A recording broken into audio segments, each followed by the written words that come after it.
అంకితం ఈ జీవితం నా యేసుని కోసమే. అంకితం ఈ జీవితం విద్యార్థి లోకానికే. ప్రియ యేసునాదా పనిచేయ నేర్పు, నీదు పొలములో కూలివారిగా. Thank you brother. Praise the lord.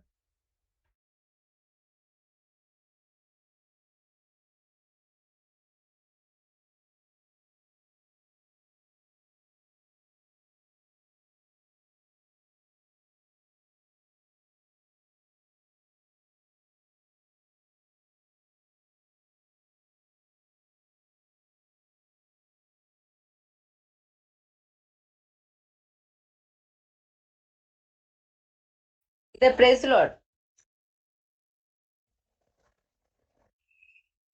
పాడతాండి ఒక పల్లవి వచ్చారు.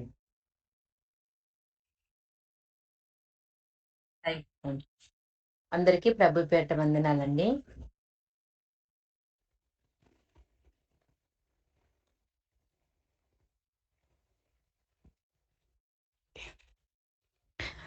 పోరాటం,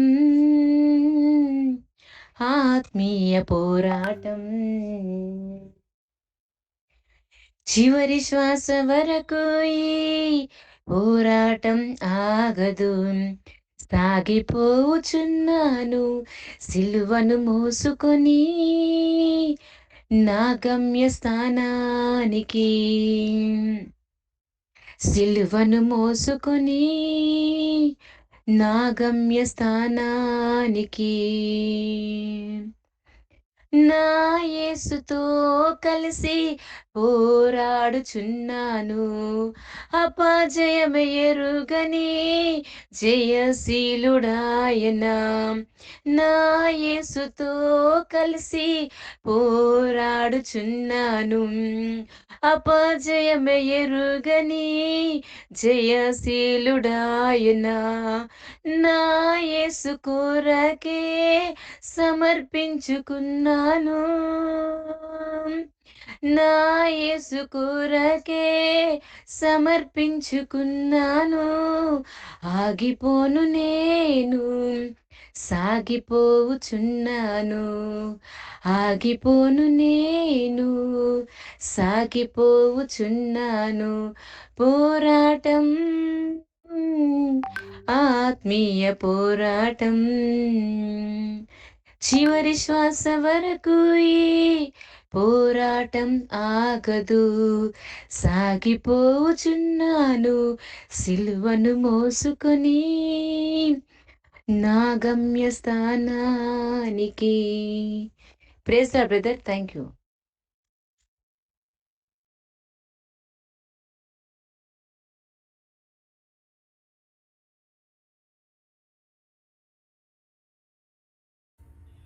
Praise the Lord. Good morning, Mark. Good morning, sir. Okay. వాక్య ధ్యానం ఆరంభం చేయకన్నా ముందు మనం ఫస్ట్ వాక్యం చదువుదాం. అపోస్తల కార్యం 11వ అధ్యాయం 23 నుంచి 30 వరకు ఎవరైనా చదవండి. అతడు వచ్చి దేవుని కృపను చూచి సంతోషించి ప్రభువును స్థిర హృదయముతో హత్తుకొనవలెనని అందరినీ హెచ్చరించెను. అతడు పరిశుద్ధాత్మతోనూ విశ్వాసముతోనూ నిండుకొనిన సత్పురుషుడు. బహుజనులు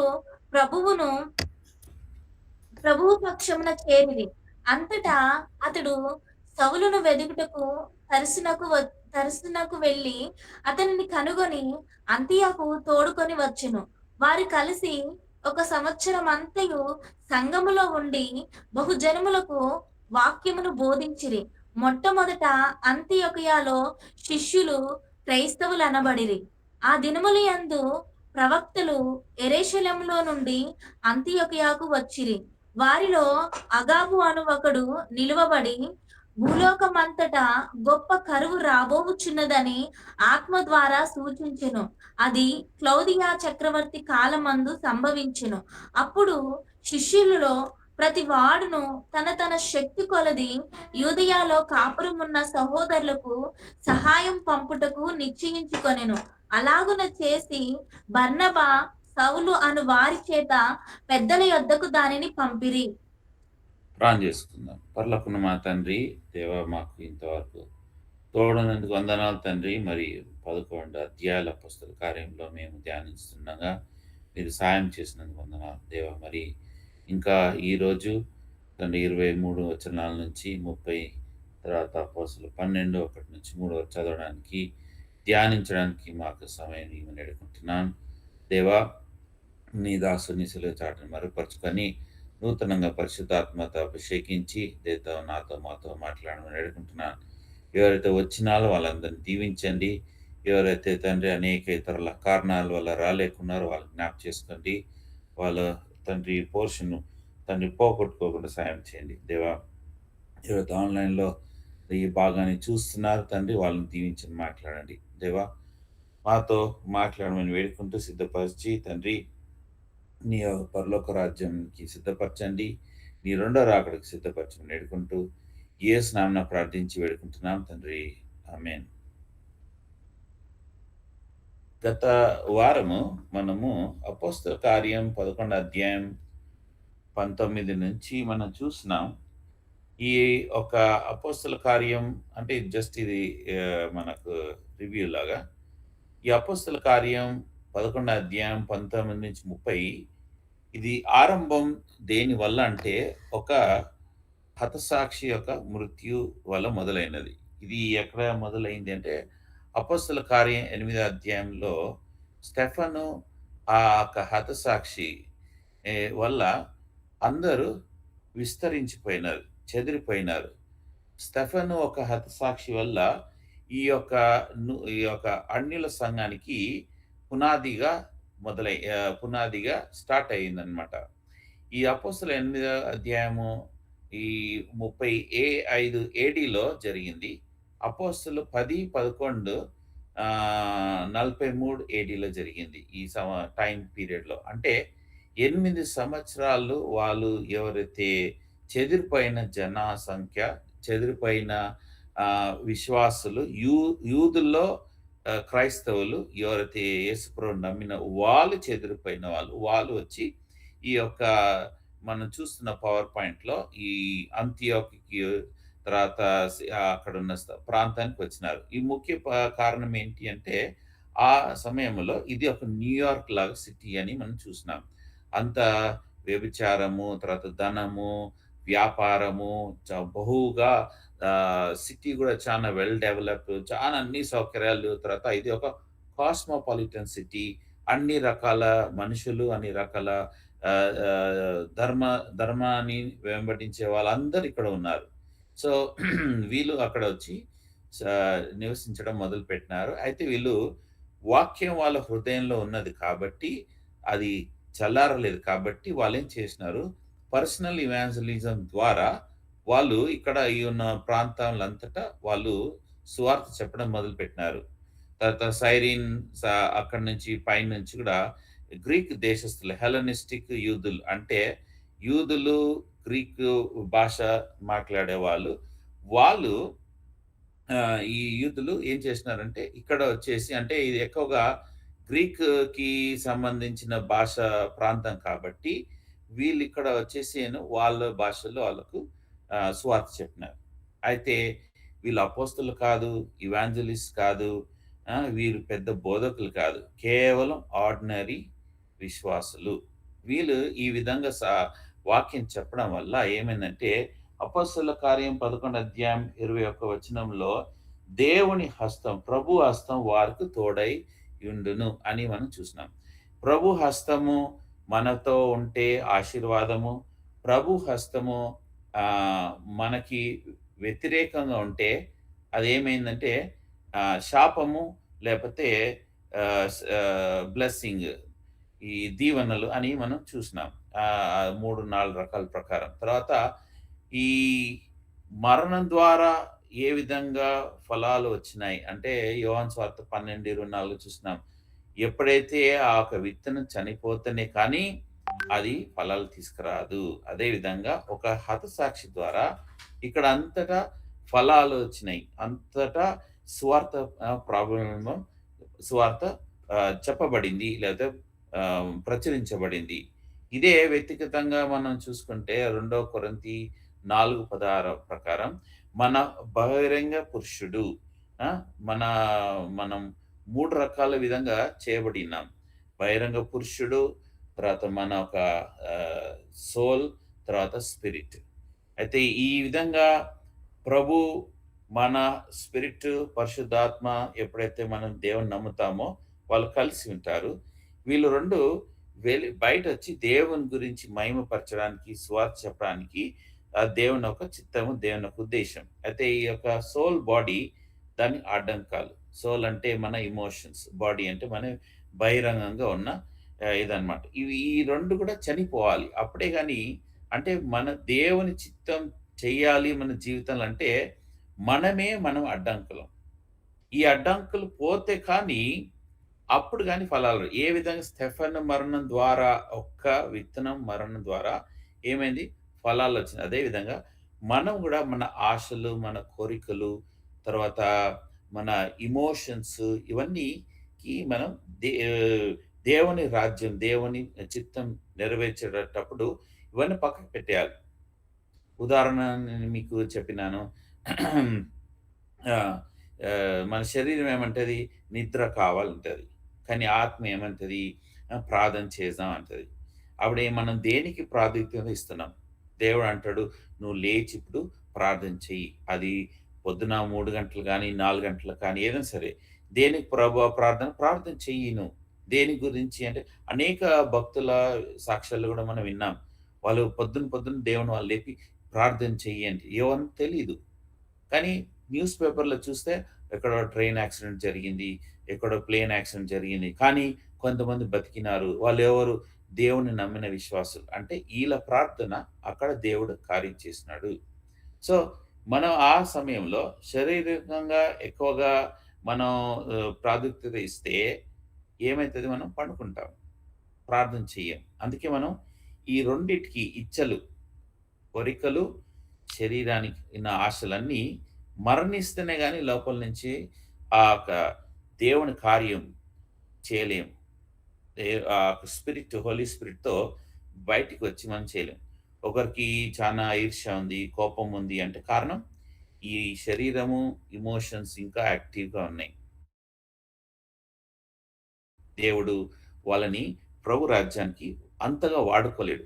మేబీ వాడుకోవచ్చు. వాళ్ళు సంఘానికి ముప్పు కూడా తేవచ్చు. నష్టం కూడా తేవచ్చు. వాళ్ళొక శరీరాన్ని అంటే ఎవరో ఒక యవనస్తుడు సంఘంలో వచ్చినాడు. రాంగానే ఆ యవనస్తుని మీద అర్చిగా మాట్లాడేసిండు గట్టిగా. "నీకు తెలీదా? నువ్వు ఇన్‌స్ట్రుమెంట్ ప్లే చేయాలి. నువ్వెందుకు ఇంత లేట్ వచ్చినావు" అనేసి. కానీ ఆ వ్యక్తి బహుశా ఏదో ఒక చానా ఇంపార్టెంట్ రీజన్ ఉండొచ్చు. జెన్యూన్ రీజన్ ఉండొచ్చు. కానీ అది ఏం కనుక్కోకుండా సడెన్‌గా అరిచే వరకు బహుశా ఆ యవనస్తుడు మళ్ళీ సంఘానికే రాకపోవచ్చు. ఇది శారీరకంగా ఉన్న ఒక వ్యక్తి. మంచి వ్యక్తే, మంచి సేవకుడే, మంచి విశ్వాసే, మంచి ఎల్డరే. కానీ కొన్నిసార్లు ఆ యొక్క శరీరం ఏం చేస్తదంటే, ఆ దేవుని కార్యానికి అడ్డంకంగా అయితది. అది కూడా మనం చూసినాం. ఎవరైతే అడ్డంగా ఉంటారో వాళ్ళు దేవుడు అంటాడు వాళ్ళని శిక్షిస్తాడనేసి. నష్టం తీసుకొస్తుంది. ఇప్పుడు ఈ ఈ యొక్క సువార్త చెప్పడం ద్వారా వీళ్ళతో దేవుని హస్తము ఉన్నది. అప్పుడు ఏమైందంటే 23 వచనాల్లో చూస్తే అనేక మంది ఈ సంఘంలో చేర్చబడి ఉన్నారు. అనేక మంది. ఇప్పుడు అంతియోకులో ఏదైతే చానా దుష్కార్యాలు జరిగేటి, వ్యభిచారం ఉన్నది, బంగారము, తర్వాత అంత డబ్బున్నది, అంతగా పాపం విస్తరించే స్థలములో దేవుని మందిరము మొదలైంది. ఇప్పుడు మీరు చూస్తున్న ఈ పవర్ పాయింట్ పిక్చర్‌లో ఇది నిజంగా అంతియోక్ సంఘం ఆ యొక్క పిక్చర్ ఇది. ఓకే. మీరు వెబ్‌సైట్‌లో ఎళ్తే మీకు అక్కడ కనబడతది. ఇది నిజంగా అక్కడ సంఘాన్ని ఒక పిక్చర్ ఇది. అయితే ఇప్పుడు మనం చూసేదేంటి ఈ సంఘంలో ఎంతగా పాపమున్న స్థలములో దేవుని మందిరం మొదలయింది. అంటే అతి పరిశుద్ధమైన స్థలముగా మారిపోయింది. చూడండి. అతి పరిశుద్ధమైన స్థలం. ఎట్లా మారింది? వీళ్ళేం మంచివాళ్ళా? కాదు. వీళ్ళు కొర్నేలి ఇంటి వాళ్ళలాగా గూడా కాదు. కొర్నేలి అంటే ఒక అధికారంగానే ఆయన చెప్తాడు. ఇవన్నీ చేయాలి, చేయొద్దనేసి. వీళ్ళు చానా చెడ్డవాళ్ళు. అలాంటి వాళ్ళని దేవుడు మారుస్తున్నాడు. ఇవి ఎంతగా ఈ కార్యం ఇక్కడ జరిగిందంటే ఆహ్, 22 వచనం. వారిని గూర్చి సమాచారం యెరూషలేములోనున్న సంఘపు వారు విని బర్నబాను అంతియోకు వరకు పంపిరి. ఇప్పుడు ఈ యొక్క న్యూస్ ఎక్కడి వరకు పోయిందంటే జెరూసలేం వరకు పోయింది. జెరూసలేంలో పోయినంక ఆహ్, అది మదర్ చర్చ్. పెద్ద హెడ్. అదొక సెంటర్. ఇప్పుడు వాళ్ళు బర్నబాని పంపిస్తున్నారు. బర్నబాని ఎందుకు పంపిస్తున్నారు? పేతురుని ఎందుకు పంపించలేదు? జాన్ ఎందుకు పంపించలేదు? అంటే మనం చూసినాం. చివరి తాళం చెయ్యి పేతురు దగ్గర ఉన్న తాళం చేతులు. ఒకటి యూదులకి అపోస్తలుల 2 అధ్యాయం. తర్వాత సమరయలో రెండో తాళం చెయ్యి మిక్స్డ్ జనరేషన్. తర్వాత అపోస్తలు 10, 11లో కొర్నేలి ఇంటికి 10 అధ్యాయంలో. కొర్నేలి అంటే అన్యుల ఇంటికి. యూదులు మిక్స్డ్ జనరేషన్ యూదులు, అన్యులు కలిసి కుటుంబాలు మేబీ తండ్రి యూదుడుండొచ్చు, తల్లి అన్యురాలుండొచ్చు, లేతే తండ్రి అన్యుడుండొచ్చు, తల్లి యూదుడుండొచ్చు. ఇది మిక్స్డ్ జనరేషన్. అక్కడ తర్వాత కొర్నేలి అంటే కంప్లీట్‌గా అన్యులు జెంటైల్స్. సో, ఈ 3 తాళం చేతులు పేతురు తెరిచేసినాడు.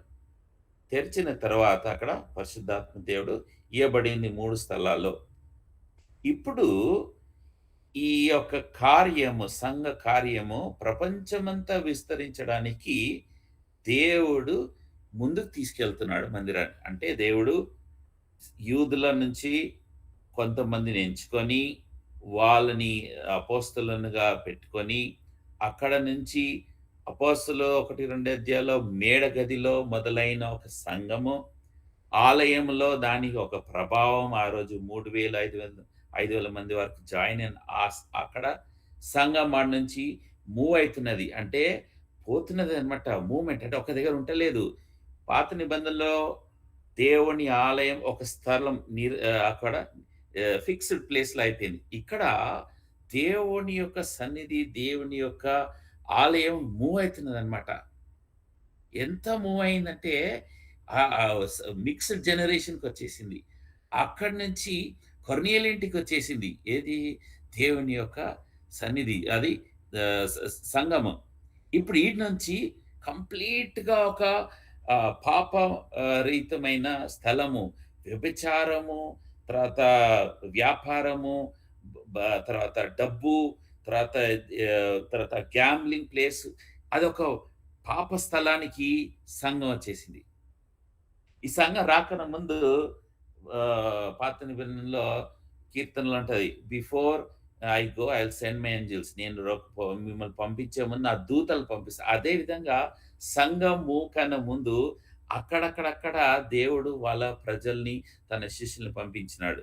ఈ కొర్నేలి ఇంటి వరకు ఫిలిప్ వచ్చినాడు. ఫిలిప్ వచ్చేసి సువార్త చేస్తూ అక్కడక్కడ సువార్త చేసిపోయిండు. ఫిలిప్ సువార్త చేసిన తర్వాత పేతురుకి చెప్పిండు. పేతురు ఇక్కడ జరిగింది.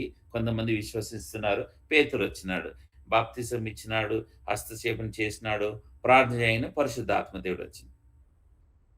ఇక్కడ వరకు వచ్చింది. కానీ అంతియోకు ఒక ప్రత్యేకత ఏంటంటే పేతురు రాలేదు. పెద్దలెవరు రాలేదు. వాళ్ళేమి బాప్తిజం ఇయ్యలేదు. వాళ్ళేం ప్రార్థన చేయలేదు. పేతురు రాలేదు. కానీ పరిశుద్ధాత్మ దేవుడు అక్కడ ఇయ్యబడింది.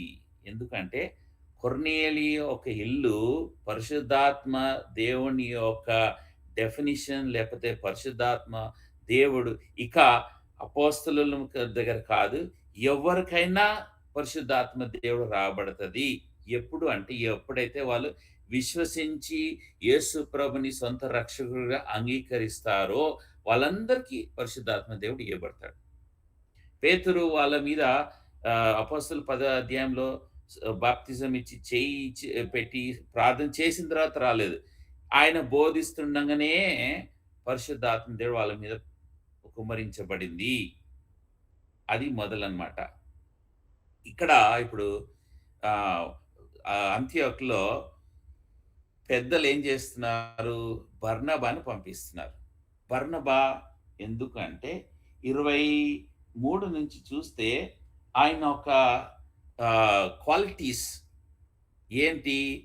కృప కృప పొందిన వ్యక్తి, కృపను చూచి తర్వాత ఆయన సంతోషం అంటే ఎలాంటి యొక్క సెల్ఫిష్నెస్ లేదు ఆయనకు. చాలా నిర్భయంగా లేకపోతే చాలా రిజర్వేషన్ లేకుండా ఆయన వ్యక్తి. ఎవరు? బర్నబా. బర్నబా అర్థం ఏంటి అంటే ఎంకరేజ్మెంట్. మనుషులని ఎంకరేజ్ చేసే వ్యక్తి. డిప్రెషన్లో ఉన్నారు, కురుంగుల్లో ఉన్నట్టు అక్కడ వెళ్ళి ఎంకరేజ్ చేశారు. సో ఈ సంఘానికి బార్నబాని పంపించినాడు. ఇంకేంటి ఆయన విషయాలు చూస్తే ఆయన విశ్వాసి, దేవుని అందులో విశ్వాసంగా పనిచేసే వ్యక్తి. తర్వాత పరిశుద్ధాత్మతో సంపూర్ణంగా 24 వచ్చిన అతడు పరిశుద్ధాత్మతోనూ విశ్వాసంతో, అంటే ఇప్పుడు చాలా మంది అంటారు పరిశుద్ధాత్మతో నింపుదల. అయితే ఇక్కడ ఏముంది వచనంలో? విశ్వాసంతో కూడా, అంటే సంపూర్ణ విశ్వాసం కూడా ఉండాలి. చాలా మందికి మనకు విశ్వాసం ఉండదు. ఎందుకు ఉండదు అంటే దేవుని నమ్మం. కానీ ఇక్కడ బర్నబాస్ ఏంది? ఇంగ్లీష్లో ఉంది ఫుల్ ఆఫ్ ఫెయిత్. చిన్న ఫెయిత్ కాదు, కొంచెం ఫెయిత్ కాదు, ఫుల్. ఇవన్నీ ఉన్నాయి బర్నబాస్కి. అందుకు ఆయనను పంపించినారు. అప్పుడు ఏమైంది అక్కడ? బహుజనముల ప్రభువును పక్షమున చేరిరి. ఎప్పుడైతే ఈ యొక్క వ్యక్తి వితౌట్ రిజర్వేషన్తో పనిచేస్తున్నాడో అక్కడ ఏమి జరిగింది? జనాలు విపరీతంగా మందిరానికి వస్తున్నారు. ఎంతగా పని వచ్చిందంటే అతను ఒక్కడు ఇంకా చూసుకోలేకపోతున్నాడు. ఇప్పుడు ఆయన ఇంకొక వ్యక్తి కావాలి అని వెతుకుతున్నాడు. మళ్ళీ చూడండి, ఆయన పేతురు కానీ లేకపోతే యోహాను కానీ వెతకలేదు. 25వ వచనం, అంతటా అతడు సౌలును వెతుకుట. అంటే సౌలు కావాలి. ఇప్పుడు సౌలు కావాలి ఈయన పని చేయడానికి, ఈ సంఘాన్ని నడపడానికి. సౌలు ఎందుకంటే సౌలు ఒక డాక్టరేట్, ఆయన ఒక ప్రొఫెసర్. ఈయన అన్ని భాషల్లో ఈయన ప్రావీణ్యుడు. ఈయనకి హీబ్రూ తెలుసు, గ్రీక్ తెలుసు, ఈ కల్చర్ అంతా తెలుసు. తర్వాత ఈయన సౌలు ఉన్న ఒక ప్రాంతం కూడా దగ్గరనే, పైన టార్సస్ దగ్గర అక్కడ. సో అక్కడ తిరిగిన ప్రాంతంలో. సో ఈయనకి ఇదంతా తెలుసు. సైప్రస్ వచ్చేసి బార్నబాస్ ఉన్న స్థలము. సో ఇప్పుడు ఈ సైప్రస్ తర్వాత దగ్గర ఇవన్నీ కల్చర్ అంతా తెలిసిన వ్యక్తి ఎవరు? సౌల్. సో సౌల్ కావాలి. అయితే సౌల్ని పెద్దలు తృణీకరించినారు యెరూషలేంలో. చూడు అపోస్తల కార్యం 9వ అధ్యాయం 26వ వచనం చదవండి ఎవరన్నా.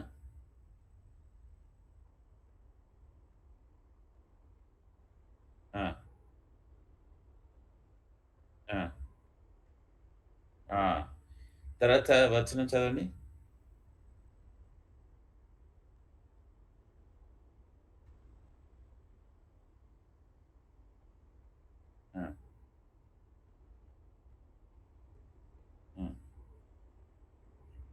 ఇంకో స్థలంలో ఏందంటే ఇంకా వీళ్ళు ఈయనను చేర్చుకుంటలేరు అని అనేసి ఆయన వెళ్ళిపోయినాడు.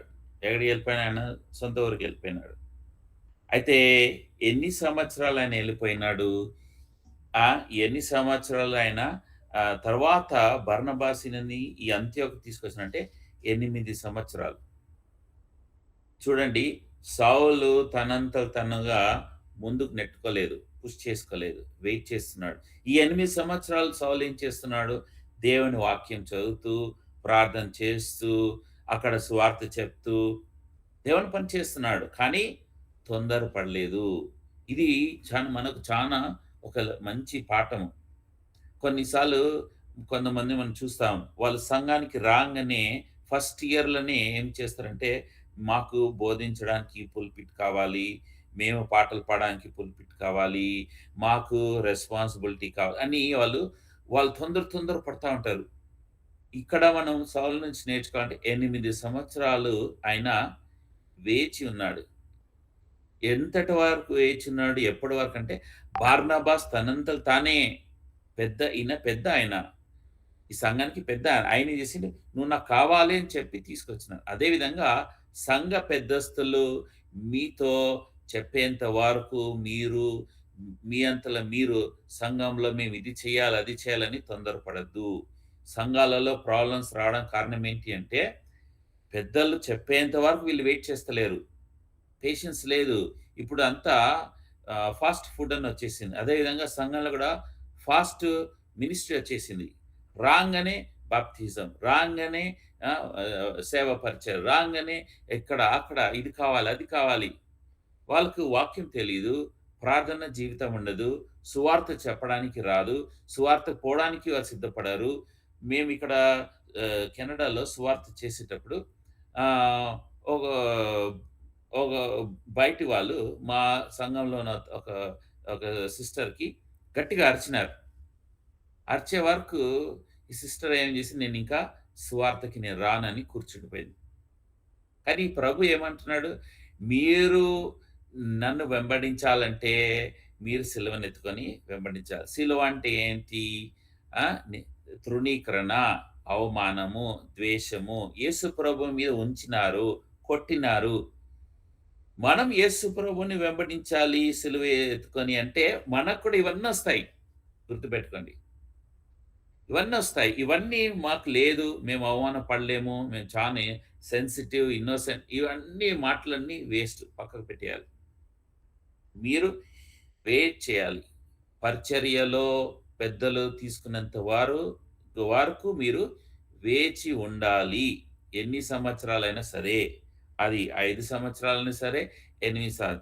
ఆ టైంలో మీరు సిద్ధపడుతూ ఉండాలి. ఏ విధంగా? వాక్యం చదువుతూ, ప్రార్థన చేస్తూ, సువార్త చెప్తూ. ఇక్కడ బార్నబాస్ సౌలును తేంగానే చూడండి, 20 అపోస్తలుల 11 26 వారు కలిసి, ఎవరు కలిసి? బార్నబాస్ సౌలు కలిసి పరిచర్య చేస్తున్నారు. ఎక్కడ? అంతియొక సంఘంలో. సంఘం మొదలైంది. పెద్దలు ఎవరు రాలేదు. సంఘంలో బార్నబాస్ పంపించి నువ్వు చూసుకో అన్నారు.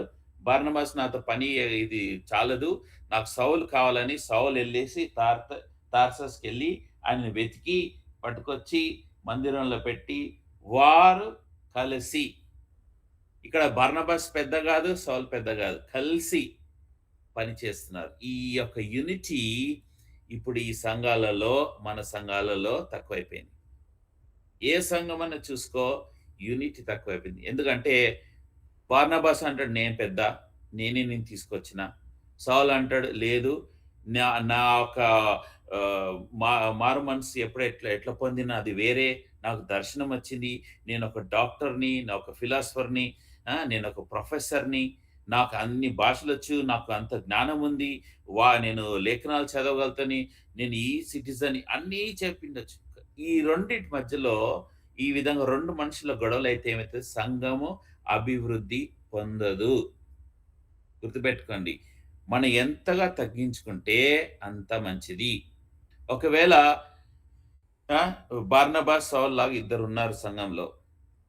బార్నబాస్ నేను పెద్ద అంటే సౌలు ఏం చేయాలి? గమ్మున నువ్వే పెద్ద, నువ్వు చూసుకో అని అంటే ఆటోమేటిక్గా ప్రాబ్లం సాల్వ్ అయిపోతుంది.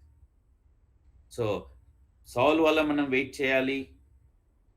తర్వాత బర్నబాస్ సౌలు ఇద్దరు కలిసి పని చేయడం మొదలుపెట్టినారు. తర్వాత వారు ఎంతట 1 సంవత్సరం ఒక సంవత్సరం మంతయు సంఘములో ఉండి బహు జనములకు వాక్యము బోధించిరి.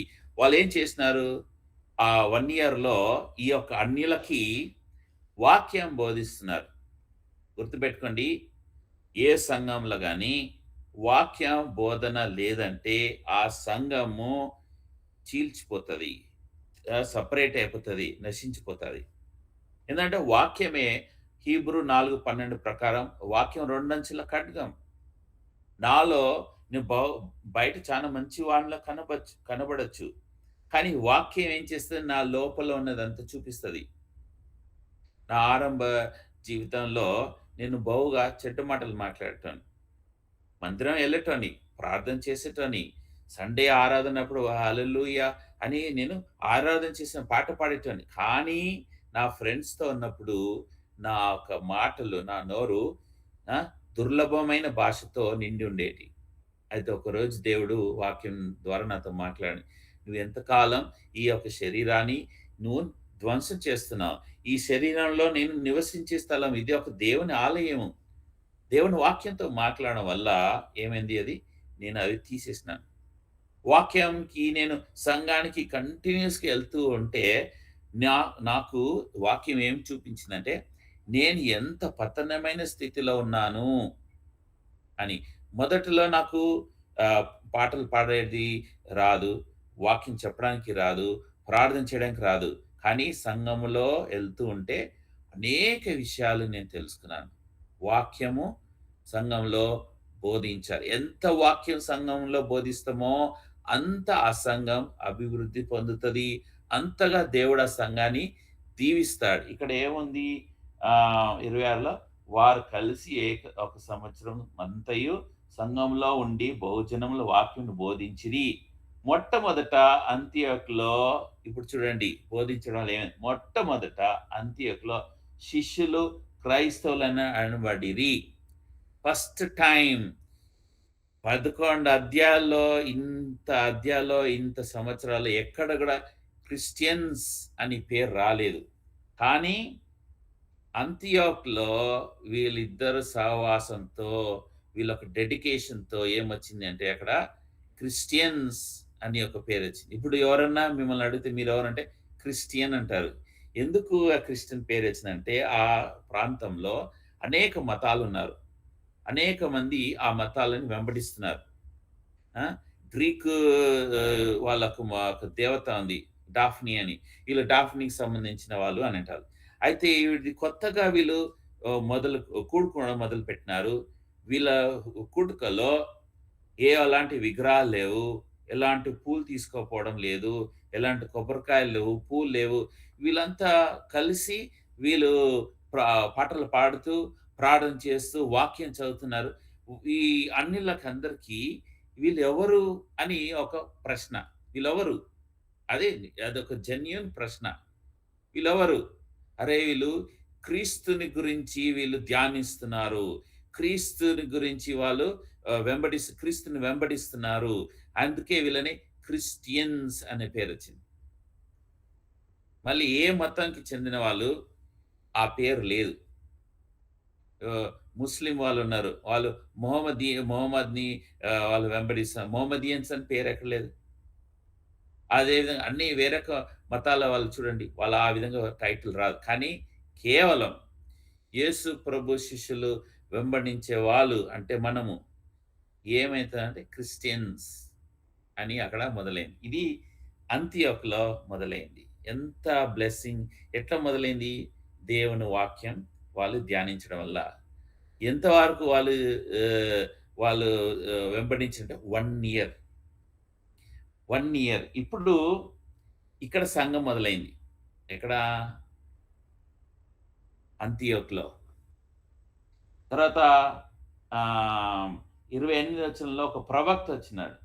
వచ్చేసి అగాబు అని వచ్చేసి ప్రపంచమంతటా కరువు రాబోతుంది అని.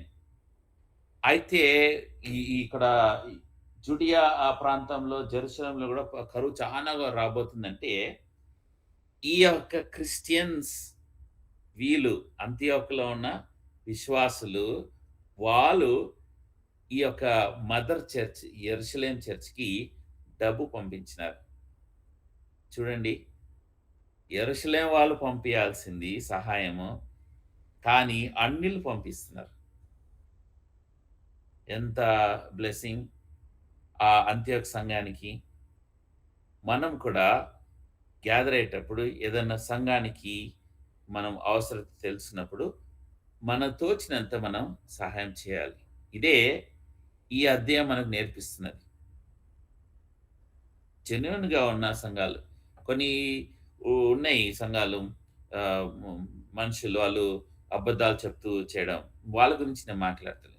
జెన్యూన్‌గా ప్రభువు మీ సంఘానికి మాట్లాడుతుంటే మీరు సాయం చేయాలి. అయితే ఎవరి నుంచి ఆ డబ్బు పంపించినంటే 30 వచనంలో అలాగ చేసి బర్నబా, సౌలు ఇద్దరెళ్ళినారు.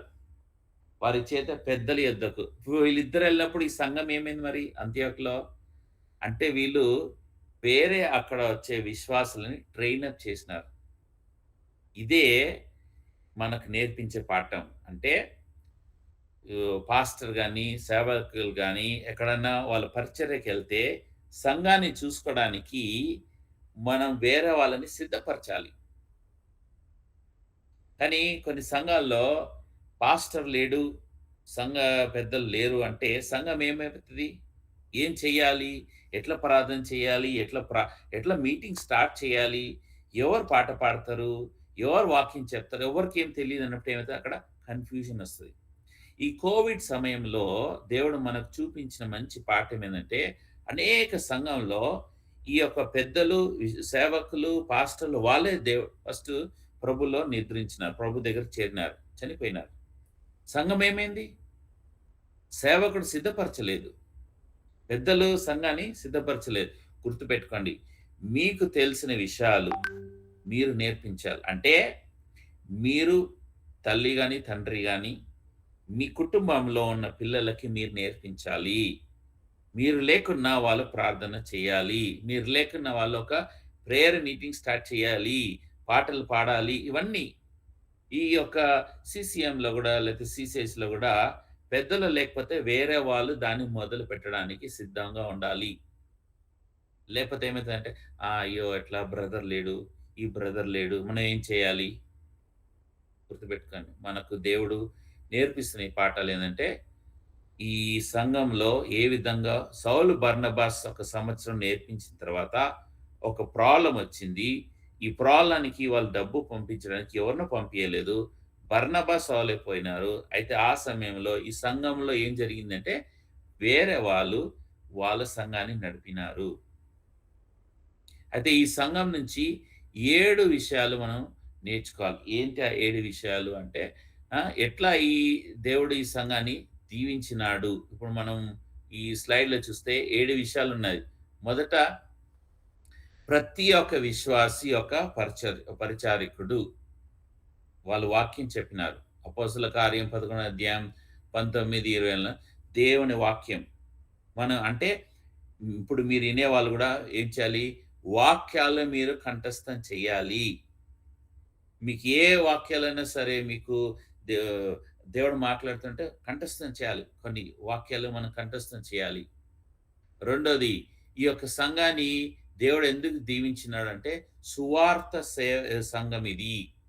సువార్త చేయాలి. సంఘంలో సువార్త లేకపోతే ఏమైతది? సంఘం నశించిపోతది. మొదట ఈ సంఘంలో ప్రతి విశ్వాసి ట్రైన్ అప్ అయిండు సేవ చేయడానికి, వాక్యం చెప్పడానికి. రెండోది ఈ సంఘంలో సువార్త ఉన్నది. మూడోది ఈ సంఘంలో జుడాయిజం అంటే ఒక ధర్మశాస్త్రము ఇది స్ప్రెడ్ చేయలేదు ఇక్కడ. ధర్మశాస్త్రం ఇక్కడ స్ప్రెడ్ చేయలేదు. ఎందుకంటే అపోస్తలుల కార్యం 11:23లో ఉంది. ఆయన రెస్పాండ్ చేసిన ప్రకారం అంటే దేవుని కృప వల్ల అక్కడ క్లియర్‌గా ఉంది. ఆయన ధర్మశాస్త్రం తీసుకురాలేదు. మనం గత వారం చూసినాం. కొంతమంది ధర్మశాస్త్రం తీసుకొచ్చినారు. యూదా మతస్థులు వాళ్ళు ఏమన్నారు? మీరు ఎప్పుడైతే అన్యులను నమ్ముతున్నారంటే వాళ్ళు ఏమన్నారు? ఫస్ట్ మీరు జుడాయిజంలో మారాలి. మోషే ధర్మశాస్త్రం వెంబడించాలి. తర్వాత మీరు ఈ యేసు ప్రభుని వెంబడించండి. అవన్నీ ఏం తీసుకురాలేదు. సింపుల్‌గా మన ఈ లీగలిజము లేకపోతే ఈ ధర్మశాస్త్రం అవన్నీ ఏమి కాదు. దేవుని వాక్యము ఏం సెలవిస్తుందంటే కృప వల్ల మనం జన్మించినాం, కృప వల్ల మనకు రక్షణ జరిగింది. సో మూడోది వాళ్ళు ఏం చేసినారంటే కృపా విషయం వాళ్ళు ఎక్కువగా వాళ్ళు దాని మీద ఫోకస్ చేసినారు. తర్వాత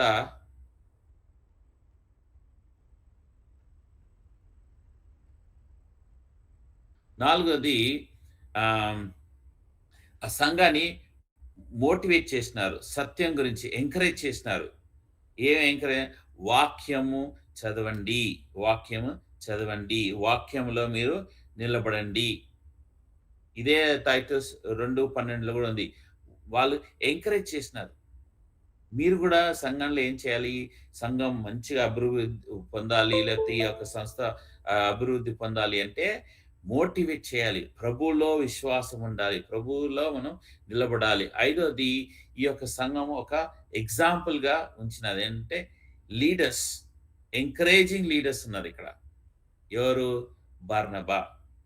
చూడండి, యెరూషలేం ఒక పెద్దలు వాళ్ళు ఎవ్వరు ఒక అపోస్తలను పంపించలేదు, ఒక ఎంకరేజింగ్ పర్సన్ పంపించినారు. అంటే మీకు మీ మీ యొక్క ఆర్గనైజేషన్లో లేకపోతే చర్చ్లో ఒక ఇంట్లో ప్రాబ్లం ఉంది అంటే మీరేం చేయాలి? ధర్మం అని మాట్లాడే, లా మాట్లాడే వ్యక్తిని పంపించద్దు. సర్లే ఆ కుటుంబం వెళ్ళేసి సర్లే జరిగింది ఏదో జరిగింది, ప్రభు కృప బట్టి దేవుడు ఈ విధంగా మనల్ని ఎంకరేజ్ చేస్తున్నాడు, దేవుడు ఇది ఇట్లా లూకా 15 ప్రకారం తప్పిపోయిన కుమారుడు ఎట్లా దేవుడు చేర్చుకున్నాడో దేవుడు చేర్చుకుంటాడు రండి అని ఎంకరేజ్ చేసే వ్యక్తిని పంపించాలి. ఈ సంఘంలో ఏముంది? Encouraging leaders. ఇప్పుడు మన సంఘాల్లో ఏం తక్కువైంది? ఎంకరేజింగ్ లీడర్స్ లేరు. మన సంఘాలు ఏంటంటే ధర్మాన్ని నువ్వు ఎందుకు ఇట్లా చేసినావు, నీ ఇంకా మీదట ఇది లేదు, నీకు ఖచ్చితంగా ఇదే అని చెప్పి వాళ్ళు శిక్షించే ఇది. ఆరోది, ఈ సంఘంలో చాలా డివోటెడ్ పీపుల్ ఉన్నారు. దేనికి? వాక్యాన్ని బోధించేది. వేరేం వాళ్ళు బోధించలేదు. వాళ్ళు ఏమి మీరు పాపం చేస్తున్నారు, మీరు ఈ పట్టణం అంతా పాపంలో ఉన్నారు, మీరు ఒకప్పుడు ఈ పాపంలో, అదేం లేదు. వాక్యాన్ని బోధించినారు. మనం కూడా ఏం చేయాలి? వాక్యాన్ని ఉన్న విధంగా బోధించాలి. తర్వాత ఈ సంఘంలో ఉన్నది 7వ విషయం ఏంటంటే ఇయ్యడం, గివింగ్. మనం ఎంతగా దేవుని గురించి దేవునికి మనము ఇస్తున్నాం, గుర్తుపెట్టుకోండి, దేవునికి మనం ఎంతగా ఇస్తున్నాం. ఇది అంత్యోక్ సంఘం ఒక ప్రణాళిక. ఈ యొక్క ప్యాటర్న్ మన సంఘంలో కూడా ఫాలో అయిదాం. అంత్యోక్ సంఘం హెల్ప్ చేసినది యెరూషలేం సంఘానికి. అది గొప్ప విషయం. అది ఇప్పుడు పరిచర్య జరిగింది AD 43. చాలా గొప్పగా పరిచర్య జరుగుతున్నది అంత్యోక్లో. సాతానుడు ఊరుకుంటాడా? ఊరుకోడు. ఇప్పుడు అపోస్తల కార్యం 12వ అధ్యాయం 1వ వచనం నుంచి 3 వచనాలు చదువుదాం.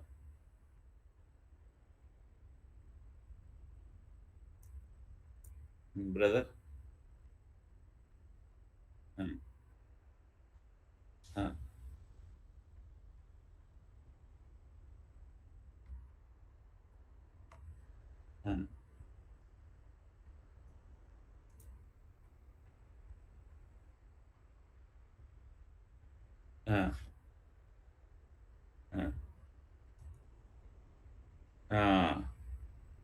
మనకి ఎంత టైం ఉంది బ్రదర్?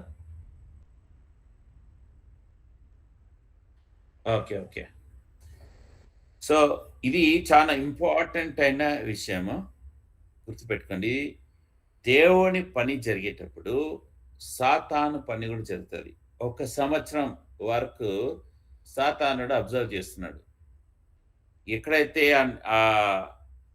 అంతియోక్లో పని జరుగుతుందో ఈ విషయం సాతాను తెలిసింది. ఏం చేసిందో 1 year వెయిట్ చేసింది. ఈ 1 ఇయర్ వెయిట్ చేసిన తర్వాత మళ్ళీ సాతాను మొదలుపెట్టిండు. AD 44లో అపోస్తల కార్యం 12 అధ్యాయం 44 ఆ సంవత్సరం. అపోస్తల కార్యం 11 అధ్యాయం AD 43 1 ఇయర్ బహుగా విస్తరిస్తున్నది పని. 44లో సరే వీళ్ళని మనం ఎక్కడ త్రుంచాలి అని సాతానుడు స్టార్ట్ చేసింది. ఇప్పుడు మొదట వచనంలో మనం చూస్తే అపోస్తల 12 అధ్యాయం మొదట వచనంలో ఏముంది? అన్యజనులను దాదాపు అదే కాలం ముందు రాజు అయిన హెరోదు సంఘంలో వారికి కొందరి బాధ పెట్టుటకు బలత్కారముగా పట్టుకొని, ఇంగ్లీష్‌లో మంచి వర్డ్ ఉంది. ఇది డిఫరెంట్ వెర్షన్‌లో వయలెంట్ హ్యాండ్స్. వయలెంట్ హ్యాండ్స్ అంటే క్రూరంగా శిక్షించే లేతే వయలెంట్ అంటే ఇంకో వర్డ్ తెలుగులో ఏమంటారు బ్రదర్?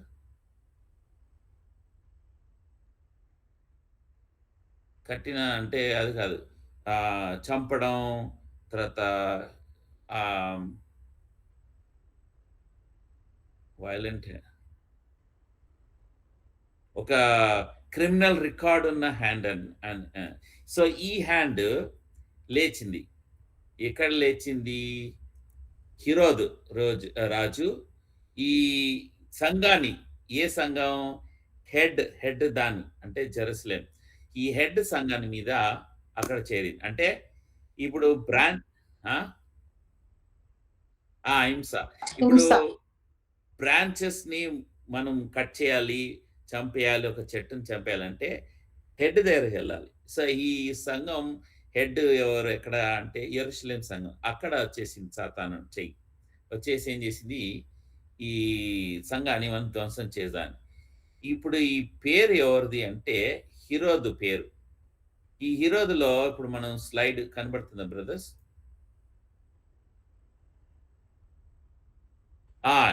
ఇప్పుడు హెరోదు చాలా మంది ఉన్నారు. నేను అందుకే స్లైడ్ పెట్టిన. ఎక్కువగా మనం దీన్ని చూస్తలేము.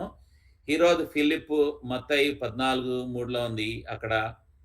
తర్వాత జాన్ బాప్టిస్ట్ ని చంపిన వ్యక్తి ఈయననే. తర్వాత హెరోద్ అంతియోకస్ అని ఉన్నాడు. ఈయన వచ్చేసి ఈ జాన్ బాప్టిస్ట్ హెరోదుకి రెండో భర్త అయిన. తర్వాత ఈయన యేసు ప్రభుని ట్రయల్ గా తీసుకెళ్లిన వ్యక్తి అంతిపాస్. తర్వాత ఆర్కిలస్ అని ఇంకొక కింగ్ హెరోదు. ఈయన ఈ యొక్క సంఘాన్ని బాగా చెదిరించిన సమరియా అక్కడ ఉన్న ప్రాంతం. తర్వాత హెరోద్ ఫిలిప్ 2 అని ఉన్నాడు. ఈయన వచ్చేసి ఫిలిప్ 1 కి ఫాదర్. తర్వాత హెరోద్ ద గ్రేట్ అని ఉన్నాడు. ఈ హెరోద్ అనే గ్రేట్ ఇక్కడ అపోస్తల 12 అధ్యాయంలో ఉన్న వ్యక్తి. అయితే వీళ్ళ తాత ఎప్పుడైతే యెరూషలేంలో యేసు రాజు పుట్టినప్పుడు అని వినగానే 2 సంవత్సరాల ఉన్న కింద పిల్లలందరినీ చంపేయమని అన్నది వీళ్ళ తాతనే. తర్వాత వీళ్ళ నాయన వచ్చేసి ఈ జాన్ ద బాప్టిస్ట్ ని తల నరికింది వీళ్ళ నాయనే. సో గుర్తుపెట్టుకోండి, ఆ చరిత్ర అంటే హింస చేసే చరిత్ర ఈ కుటుంబంలో ఉంది. ఇప్పుడు ఈయన ఏం చేస్తున్నాడు? మళ్ళీ నేను సంఘాన్ని ధ్వంసం చేయాలి. అయితే ఇంకా ఉన్న హీరోలు ఉన్నారు. అగ్రిపా, బర్నీస్, డ్రసుల్లా, వీళ్ళంతా అపోస్తలు 25 అధ్యాయం 26వ అధ్యాయంలో కనబడతారు. మనం అక్కడ వెళ్తలేం. అయితే మనం చూసేది ఈ యొక్క హింస చెందిన కుటుంబము సాతాన్ని వాడుకుంటున్నది. మీకు స్లైడ్ కనబడుతుందా బ్రదర్? నెక్స్ట్ స్లైడ్ కాదు, నెక్స్ట్ స్లైడ్ ఇది. నెక్స్ట్ స్లైడ్ రాలి కదా.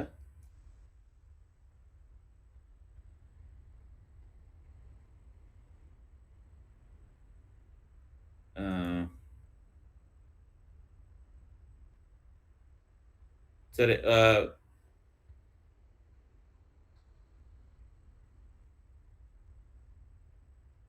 అయితే ఇక్కడ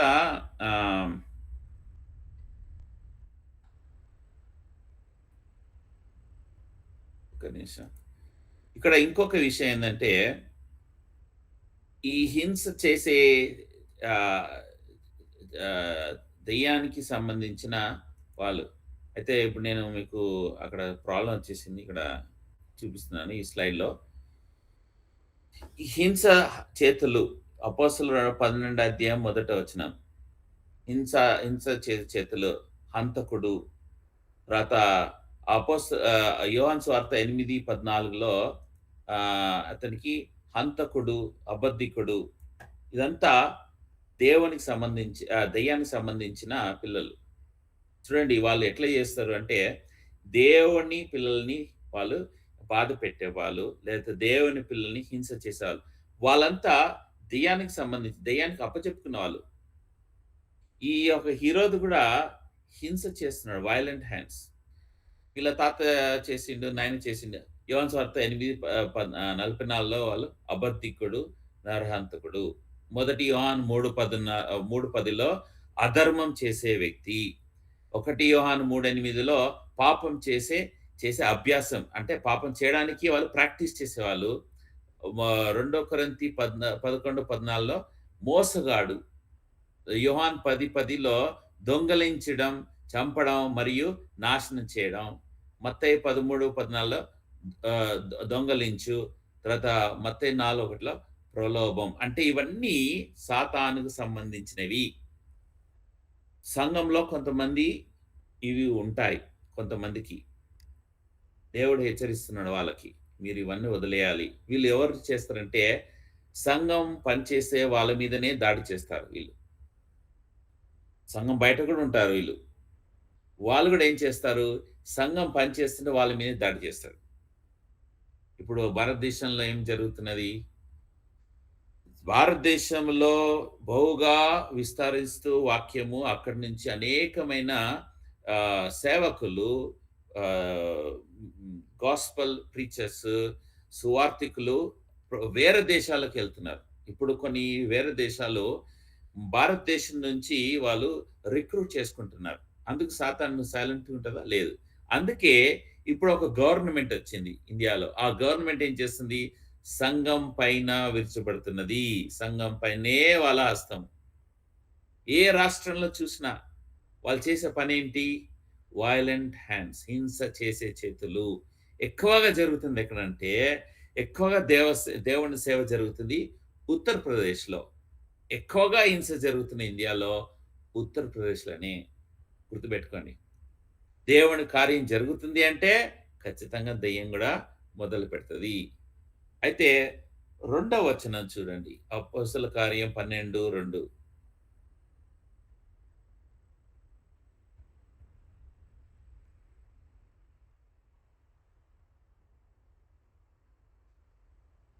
యోహాను సోదరుని యాకోబుని ఈ యోహాను ఎవరు అంటే, మనం ఇప్పుడు స్లైడ్‌లో చూస్తే యేసు ప్రభుకి ఇన్నర్ సర్కిల్‌లో ముగ్గురున్నారు. Inner circle.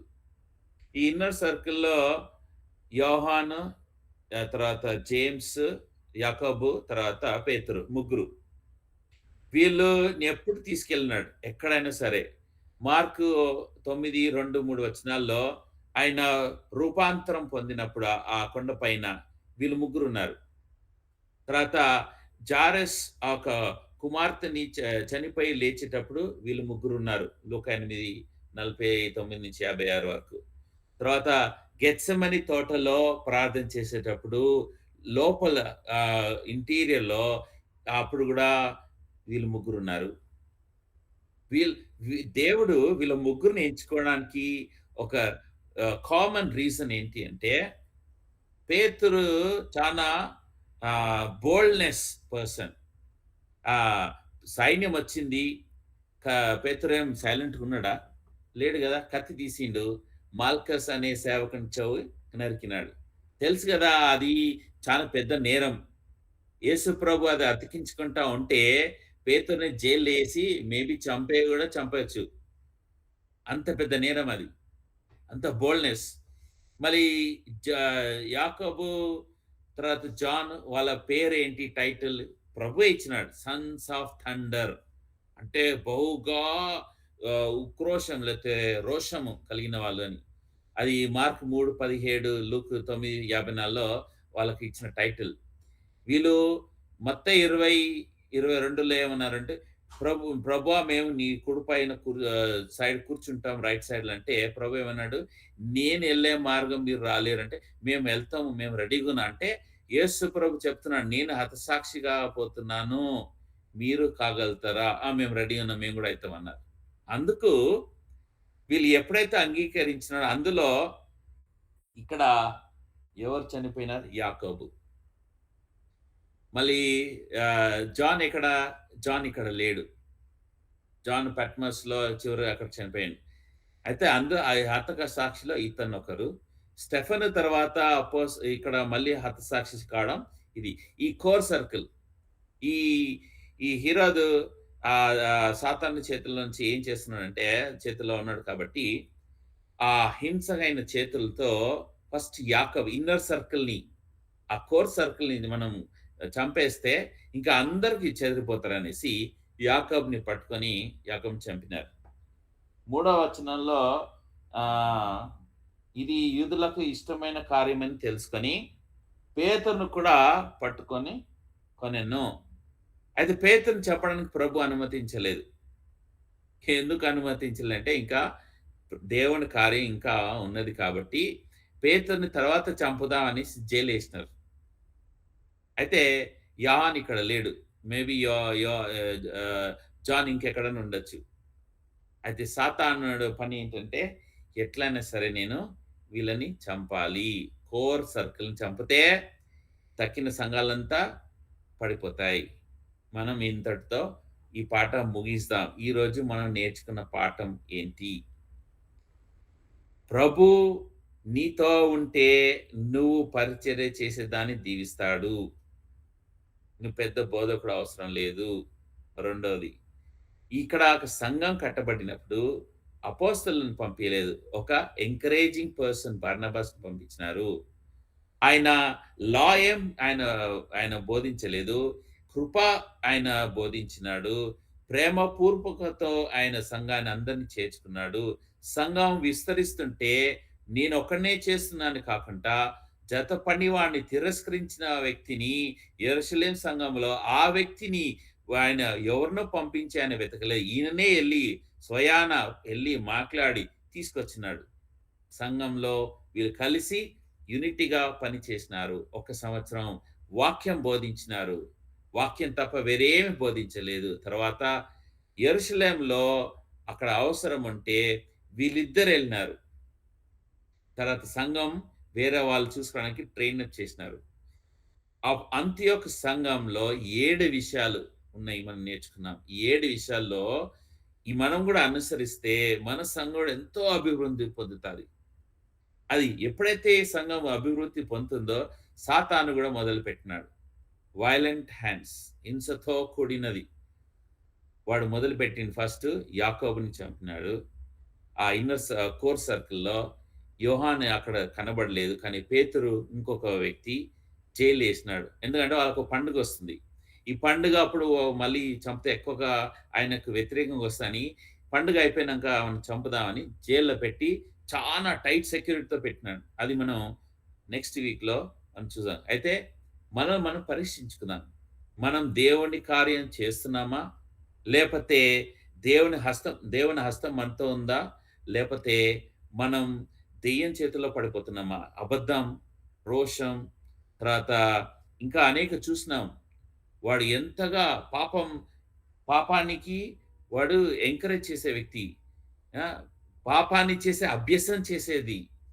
ప్రలోభం, దొంగలించటం, నీది కాదు ఆ పరిచర్య. దాన్ని దొంగలించడం కూడా అది కూడా సాతానుకు సంబంధించిందే.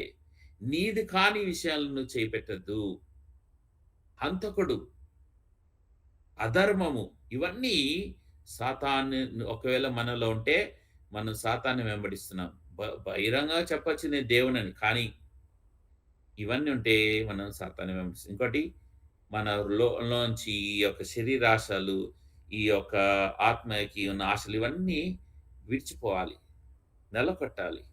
అప్పుడే ప్రభు మనల్ని వాడుకొని మనల నుంచి అనేక మందిని సంఘాన్ని దేవుడు జతపరుస్తాడు. Brother back to you.